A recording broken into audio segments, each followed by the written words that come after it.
but human beings were given a special ability to produce language. We're more capable, we're more sophisticated in how we use words and how we can communicate ideas and advance ideas. And the power of words, actually, I would argue, there's nothing more powerful that human beings are capable of than words. As a matter of fact, there's nothing more powerful. And the most evident indication of that is that Allah Azza wa Jal Himself decided to guide humanity through words. At the end of the day, the Qur'an essentially is kalamullah, as He describes it Himself in Surah At-Tawbah. It is the speech of Allah, it is words. And so, human beings, this great gift that Allah taught us, when He said, Allama al-Qur'an in Surah Ar-Rahman, He said, Allamahu al-Bayan, before that. Allama al-Qur'an, khalaqa al-insan, allamahu al-bayan. He taught the human being the ability to speak. So our words are actually a very powerful gift that Allah gave us. And when we open our mouth and say something, we have to appreciate that this gift was not given to other creation the way it was given to us. And this is the gift because of which we are able to communicate with Allah, and Allah communicates with us through this gift. That revelation would mean nothing if we didn't have the power of language. So when you have been given, and I have been given a very expensive, I would even argue a priceless gift, then the way we use it has to be exquisite. I mean, we have to be extra careful about how we use this gift because we value it. On a side note, I just want to say something that's not related to this khutbah, and that is that all languages, English, Arabic, French, German, Punjabi, Bengali, you name it, whatever language, Bahasa, whatever language you speak, all of them are children of the language taught to Adam alayhi salam. All of them. And all languages, Adam alayhi salam did not know language on his own, it was revealed to him. That was revealed to him. You know what that means? That all languages are a revealed gift of Allah. All of them. So making fun of somebody's language and making fun of how somebody speaks, or making some fun of cultures because they have different language than us, is actually making fun of something Allah Himself revealed. It's sacred. Some people have in their head that Arabic is sacred, but Punjabi. But you know what? All languages, Allah says, Allamahu al-Bayan. Allah, the same one who said He taught the Qur'an, is the same one who said He taught speech. Same verb is used. Allah is the teacher of the Qur'an. Allah is the teacher of all speech. All speech. So get this concept out of your head. There's such a thing as the language of the kuffar, or the language of the non-Muslims, or the language of jahil. No. All language is from Allah. And we have to have respect for all languages. And that's a side note that I wanted to bring up. But regardless, now we come to the idea of al-qawl as-sadid. And I wanted to go through this loaded term, the word sadda in Arabic. As far as a material term is concerned, the first implication of it is ighlaqul khalal. It means to fill in a gap or a crack. When something like old walls, back in the day, now we have sheetrock, so in America at least it doesn't show as much, but when you have stone walls or concrete walls over time, there's some holes, and you have to fill them and patch them up. That patch is actually a sad in Arabic, or sadad in Arabic, to fill up a gap. Now what does that mean for speech? What the first implication of that is sometimes when somebody speaks to you, they cause damage, just like the damage on a wall. Right? Somebody says something hurtful to you. Somebody says something ignorant. Sometimes people say something ignorant about you, or they say something ignorant about what they don't know, or they speak as though they know, but they don't really know. And some of the most interesting is when people speak on behalf of Allah's deen, and say, you know what, that's haram. Where did you learn that's haram? You know what, this one makes things up about Islam. Makes what up? Do you have the knowledge to say that before you make a claim about someone? Do you have the knowledge to say something is halal or haram before we open our mouth? Now when you hear an ignorance like that, our first impulse is to put people in their place and to just shut them down. But if you respond to ignorance with anger, or you respond to ignorance by a reaction, an upset reaction, or what we call put someone in their place, right? That's ignorant, you have no knowledge, what are you talking about? This is, you're ridiculous, etc. When you have these kinds of responses, well, when you offend someone, because you're offended, when you offend someone back, do you think they're going to just hear that and say, oh, I didn't realize I was being ignorant, thank you for humbling me, now I'm just going to sit down and be quiet? That's not what's going to happen. They hear you respond in an aggressive fashion, and what happens? They say, you know what, I'm going to take the next step, and now I'm going to become even more aggressive. I'm going to take, because pride kicks in. Pride kicks in. You just attacked me. You just criticized me. And the human nature is to not accept criticism. It's to actually defend yourself.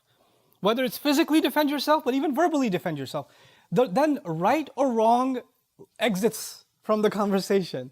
All you want to do now is put someone else in their place. So now they say something even more obscene and more offensive. Now as you hear that, you get more upset, and the crack gets bigger and bigger and bigger and bigger. But if we understand that we have to have the taqwa of Allah, the cautious awareness of Allah, when engaged in conversation with someone who causes a crack, who says something ignorant, who says something outrageous, we have to learn the process of saying, what am I going to say that covers this gap, and there's not going to be a back and forth that makes this crack worse. You have to, and you know the people you have an argument with are not people you never met. These are people you've known your whole life. These are friends, family, co-workers that you deal with all the time. You know how they speak. And for many of you, you've had the same exact argument 20, 30, 40 times. Man, every time I go and talk to my mom, this happens. Every time I talk to my dad, we end up like this. Every time I talk to her, this happens. Every time I talk to my friend, this happens. He always says this.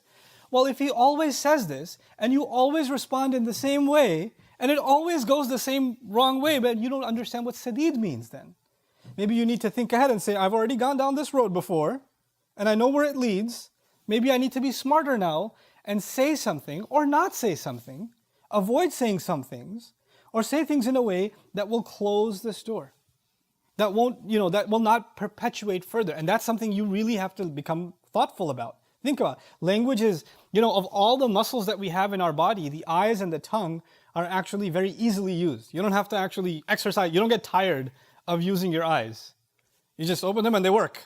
Hands can get tired, legs can get tired, your back can get tired, but the tongue can move very quickly. The eyes can move very quickly. So we get trigger happy and whatever comes in our mouth just leaves immediately. An ancient poet once said that he wished that his neck was 1 mile long. What a strange thing to say, I wish my neck was 1 mile long. And he was asked, why do you say that? And he said, well, because my gut tells me I should say something. And when those thoughts travel from my gut through my neck, maybe I should have time to think, no, put it back down. That shouldn't come out of my mouth. So I'm hoping it's 1 mile long, So, الندم على السكوت خير من الندم على الكلام. Like being embarrassed or regretting that you said something is worse. Regretting that you didn't say something is better, So, al-qawl al-sadid, first of all, should I say something? Should I not say something? And what I say, is it going to escalate and make things worse instead of making things better? And with your experience, you already know which kinds of words or phrases or tone or suggestion did not go well. So maybe it's time to experiment with a different direction. Say something other than what you said before. Say something that won't cause damage, maybe undo damage. I'll give you an example. There was one time, a long time ago, there was an elder that I looked up to in a masjid that I shall not name because he'll know, he's watching. So I used to look up to him, very, very nice fellow. And everybody who met him in the masjid was just gets soft around him. He's just got this very loving personality. And one time we're in the masjid and two of the elders in the masjid had a fight with each other, arguing, yelling, screaming at the top of their lungs after Maghrib prayer. And the elder that I respect and love, he's also witness to this conversation. And usually what he used to say is, he would come in, he would say, Salam, how are you? How's your family? For every person he met, he would be discourteous. And I was one of the regular musallin at that masjid, and I noticed that after that, he would still say salam to me the same way, but those two other fellows, he would come and just say salam to them, but not more conversation than that. He wouldn't have longer conversation with them. And they felt it. And so one time we were leaving the masjid, and one of them said, you used to ask me how I'm doing, we used to talk. You don't talk to me like that anymore. And he said, well, I saw you lose your temper, and I felt that, if I don't want to be a reason that one day you lose your temper towards me, and then that sin is on you in the house of Allah. And if you lose your temper towards me, and I feel bad towards you, then the angels will record that too, as something against you. So I care for you, which is why I speak less to you now. That's what he says to him. He doesn't say to him, you're so ignorant. The way you fought that guy, I don't want to talk to you. Why would anybody want to talk to you? He actually made it something about his care for him. He doesn't want him to become a worse sinner. He doesn't want him to have a record against him. He doesn't want him to have himself to have a bad feeling towards the person who lost their temper. And that brother who lost his temper, who people were afraid to talk to him because he loses his temper, stood there crying his eyes out. Crying his eyes out. And the next thing he did is he apologized to the one he fought with. That's what he did. All of that because of just al-qawl al-sadid, just having the wisdom of what to say and how to say it, how to engage. This is a very powerful, very difficult quality, because once again, we are programmed, whatever comes in your head just comes out. Just immediately, impulse reaction, right? And this is actually one of the meanings of the word jahala.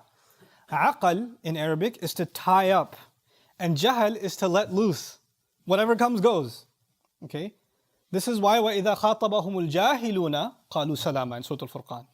When the ignorant address them, ignorant doesn't just mean ignorance, it also means impulsive. You had the impulse to say something and you just said it. Stop, think. Think. How am I going? Don't just throw grenades with your words. Don't just throw grenades. Have targeted, direct, impactful speech, exact words. And if you can't think of saying something, it's better to stay quiet. I hope you guys enjoyed that video clip. My team and I have been working tirelessly to try to create as many resources for Muslims to give them first steps in understanding the Qur'an, all the way to the point where they can have a deep, profound understanding of the Qur'an. We are students of the Qur'an ourselves, and we want you to be students of the Qur'an alongside us. Join us for this journey on bayyinatv.com, where thousands of hours of work have already been put in. And don't be intimidated, it's step by step by step, so you can make learning the Qur'an a part of your lifestyle. There's lots of stuff available on YouTube, but it's all over the place. If you want an organized approach to studying the Qur'an beginning to end for yourself, your kids, your family, and even among peers, that would be the way to go. Sign up for bayyinatv.com.